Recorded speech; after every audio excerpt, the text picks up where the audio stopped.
Tamil Nadu assembly ఎన్నికల్లో Delhi versus Tamil Nadu అంశం కీలకంగా మారింది. కేంద్రంలోని మోదీ సర్కార్పై తీవ్ర విమర్శలు గుప్పిస్తున్న స్టాలిన్ ఈ ఎన్నికలను తమిళనాడు వర్సెస్ ఢిల్లీ పోరాటంగా మార్చారు. ఉత్కంఠను రేపుతున్న తమిళనాడు అసెంబ్లీ ఎన్నికల్లో ఈ అంశం ఎవరికి కలిసిస్తుంది, ఎవరికి మైనస్ అవుతుందనేది ఆసక్తికరంగా మారింది.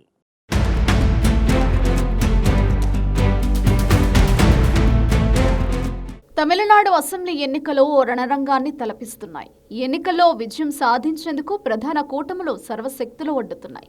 ఓవైపు డీఎంకే, మరోవైపు బీజేపీ, అన్నా డీఎంకే కూటములు సహా పలు పార్టీలు సత్తా చాటాలని ఉవ్వెళ్లుడుతున్నాయి. తమిళనాడు అసెంబ్లీ ఎన్నికల్లో పలు కీలక అంశాలు కీలకంగా మారాయి. తమిళనాడులో 2026 అసెంబ్లీ ఎన్నికల ప్రచారంలో నియోజకవర్గాల పునర్విభజన అంశంపై సీఎం స్టాలిన్ కేంద్రంపై తీవ్ర ఆరోపణలు చేస్తూ దీనిని తమిళనాడు వర్సెస్ ఢిల్లీ పోరాటంగా మార్చారు. డీఎంకే కూటమి సంక్షేమ పథకాలపై నమ్మకంతో ఉండగా అన్నా డీఎంకే, బీజేపీ కూటమి నటుడు విజయ్ స్థాపించిన టీవీకే పార్టీలు తీవ్ర పోటీని ఇస్తున్నాయి. వివిధ సర్వేలు డీఎంకే గెలుపును అంచనా వేస్తుండగా మరికొన్ని సర్వేలు అన్నా డీఎంకే కూటమికి మొగ్గు చూపుతూ విజయ్ పార్టీ ప్రభావం కీలకమని పేర్కొంటున్నాయి. తమిళనాడు అసెంబ్లీ ఎన్నికల నేపథ్యంలో ముఖ్యమంత్రి ఎంకే స్టాలిన్ కేంద్ర ప్రభుత్వంపై చేస్తున్న ఢిల్లీ వర్సెస్ తమిళనాడు పోరాటం రాష్ట్రంలో ప్రధాన చర్చనీయాంశంగా మారింది. సీఎం స్టాలిన్ కేంద్ర ప్రభుత్వంపై ప్రధానంగా నియోజకవర్గాల పునర్విభజన, నిధుల కేటాయింపులపై తీవ్ర స్థాయిలో విరుచుకుపడుతున్నారు. జనాభా నియంత్రణను సమర్థవంతంగా అమలు చేసిన తమిళనాడు వంటి రాష్ట్రాలకు లోక్సభ సీట్లు తగ్గించి జనాభా పెరిగిన ఉత్తరాది రాష్ట్రాలకు పెంచడం ద్వారా దక్షిణాది రాష్ట్రాలకు కేంద్రం అన్యాయం చేస్తోందని స్టాలిన్ ఆరోపిస్తున్నారు. ఇటీవల లోక్సభలో డీలిమిటేషన్ బిల్లు వీగిపోవడాన్ని తమిళనాడు ఢిల్లీని ఓడించింది అని స్టాలిన్ అభివర్ణించారు.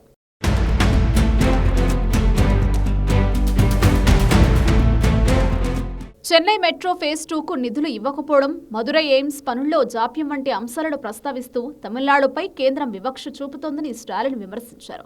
తమిళ భాషపై హిందీ రుద్దడం, నీట్ పరీక్ష వల్ల రాష్ట్ర విద్యార్థులకు జరుగుతున్న నష్టాన్ని ఎన్నికల అస్త్రాలుగా మార్చారు.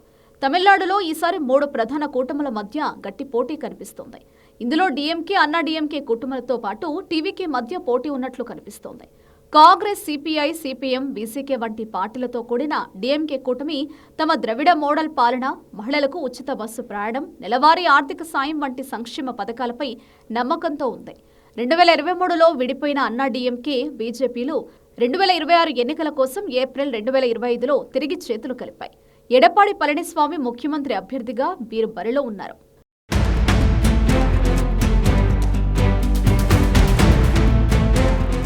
పెరిగిన ధరలు, డ్రగ్స్ సమస్య వంటి అంశాలపై వీరు డీఎంకేను నిలదీస్తున్నారు. నటుడు విజయ్ స్థాపించిన టీవీకే ఈసారి ఎన్నికల్లో ఎక్స్ ఫ్యాక్టర్గా మారింది. ముఖ్యంగా యువత, కొత్త ఓటర్లను ఆకర్షిస్తూ విద్రువ రాజకీయాలను మార్చేందుకు విజయ్ ప్రయత్నిస్తున్నారు. ప్రస్తుతం అంచనాలో సర్వేల ప్రకారం డీఎంకే కూటమి ముందంజలో ఉన్నట్లు కనిపిస్తోంది. తమిళనాడులో ఎన్నికలు కేవలం సంక్షేమ పథకాల చుట్టూ కాకుండా తమిళ అస్తిత్వం, కేంద్రంపై పోరాటం అనే భావోద్వేగ అంశాల చుట్టూ తిరుగుతున్నాయి. స్టాలిన్ చేస్తున్న ఈ ఢిల్లీ వర్సెస్ తమిళనాడు మాటల యుద్ధం ఓటర్లపై ఎలాంటి ప్రభావం చూపుతుందోననేది ఆసక్తికరంగా మారింది. తమిళనాడు ప్రజల భాష, సంస్కృతిని రక్షించే పార్టీగా డీఎంకే తనను తాను ప్రమోట్ చేసుకుంటోంది. బీజేపీని ఢిల్లీ పార్టీగా పేర్కొంటూ బీజేపీ దాని మిత్రపక్షాలకు ఓటర్ల మద్దతు దక్కకుండా చేసే ప్రయత్నం చేస్తోంది. తమిళనాడుకు కేంద్రం అన్ని విధాలా అన్యాయం చేస్తోందని స్టాలిన్ పదే పదే ఆరోపిస్తున్నారు. డీలిమిటేషన్ విషయంలోనూ కేంద్రంపై స్టాలిన్ తీవ్ర ఆరోపణలు చేస్తుండగా ఈ అంశాలన్నీ కూడా ఎన్నికల్లో ఎవరికి అనుకూలంగా, ఎవరికి ప్రతికూలంగా మారుతాయనేది ఉత్కంఠను రేపుతుంది.